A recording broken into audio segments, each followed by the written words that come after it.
Good morning friends, welcome back to my channel. আমি তোমাদের ইন্দু নতুন একটা ভিডিও নিয়ে চলে এসেছি। তো আমি সকাল সকাল উঠে বাসি কাজ সেরে নিয়ে তো সকালবেলায় রান্নাঘরে চলে এসেছি। তো আমার জন্য এইখানে বানাচ্ছি লাল চা, আর এইখানে দুধ জাল দিচ্ছি, বাকিরা খাবে দুধ চা। তো সকাল সকাল আমার রান্নাঘরে বৌনি হয়ে গেছে চা দিয়ে। আর এই যে আমি কালকে মাছ ভেজেছি, ফুসকা পড়ে গেছে, ভালো করে দেখা যায়নি কতটা ফুসকা পড়ে গেছে। তো আমি চাটা বানিয়ে নিই, চায়ের নেশা উঠেছে, চায়ের নেশা। তো পরে কথা হচ্ছে। এদিকে আমার চায়ের জল ফুটছে, চা আমার প্রায় হয়ে গেছে, এবার নামাবো। আমার চা রেডি, এবার আমি একটু যাই চাটা খেয়ে নিই বিস্কুট দিয়ে, তারপরে আসছি দুধ চা করতে।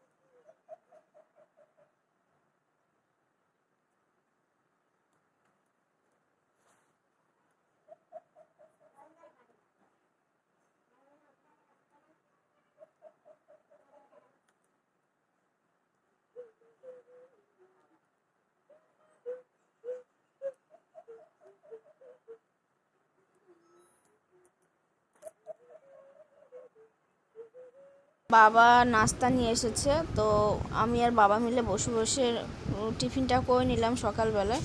তারপর তো মা রান্নাবান্না করবে, পুজো দিচ্ছে ওদিকে। তো আমি এদিকে জলগুলো ভরে নিচ্ছি কারণ দুপুরে খাওয়া দাওয়ার জন্য। তারপরে তো মায়ের তো কোনো রান্না হয়ে গেছে, আমি যখন ভিডিওটা করছি তো ভয়েসটা পরে দিচ্ছি, তো তাই এর জন্য রান্নাবান্না দেখানো হয়নি। যে কী কী রান্না করছে সেটা তো অবশ্যই দেখাবো। তো এদিকে আমি দুপুরে খাওয়া বলে জল ভরছে, এদিকে মা রান্না করে দিয়েছে। এর একদিন পিসি নিয়ে এসেছিলো যে মাছগুলো, সেটা হলো সেই রান্নাগুলো হয়েছে। ডাল করেছে ইলিশ মাছ সর্ষে পোস্ত দিয়ে, আর করেছে পাট শাক। তো এসব দুপুরে খাওয়া দাওয়া হলো।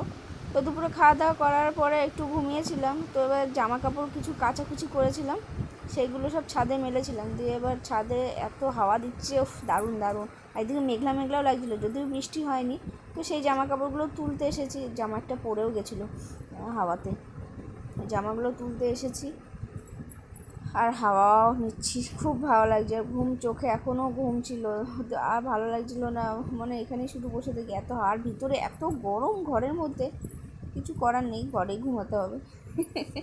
আর ডাব পেরেছিল দুপুরবেলা, ওর জন্য মইটা নিয়ে এসেছিলো। ওই জল ভরছিলাম যখন, তখন মুখ নাড়ছিলাম দেখছিলে, তখন ওই ডাবের মালাই খাচ্ছিলাম, ডাবের জল এইসব খাচ্ছিলাম। আমার জন্মদিন আসছে আগামীকাল, তো পিসি আর আমি আর বিউটি মিলে যাব শাড়ি কিনতে। তো জন্য সন্ধ্যায় বেরোবো, সন্ধ্যাও না আবার বিকেলও না, একটু পরেই বেরোবো। জামা কাপড়গুলো তুলে নিয়ে একটু রেডিমেডি হয়ে তারপরেই বেরোবো, সেই প্রোগ্রামেই আছি। কী শাড়ি নেব না নেব সেটা দেখাতে পারবো কিনা জানি না। তা আমি আর পিসি মিলে আর বিউটি মিলে, মানে আমার ননদিনী, তা একসঙ্গে যাব কাপড় বাছাই করতে, আমার শাড়ি, ওনারাও শাড়ি নেবে। তো যাই হোক, ওই যে সব চলে এসেছি কাপড় নিতে। ওই দেখো কত সুন্দর সুন্দর শাড়ি। এদিকে আরও যারা কে যে দোকানদার বোঝাই যাচ্ছে না, আমাদেরকে বিউটি সব খুঁড়ে বের করে সব দেখাচ্ছে। পিসিমণি একটু আমি একটু ভালো করে তোলো। যাই হোক, ভিডিওটা আমি আর বাড়াবো না, ছোটো করেই ভিডিও করছি। তো আজকের ভিডিওটা যদি ভালো লেগে থাকে অবশ্যই লাইক করো, কমেন্ট করো। তো আজকের জন্য টাটা, বাই বাই। তো পিসিমণির জন্মদিনে আমাকে এই শাড়িটা দিয়েছে, তো বাড়ি এসে ভিডিওটা করেছি যে তোমাদেরকে দেখাতে পারলাম, খুশিও হলাম।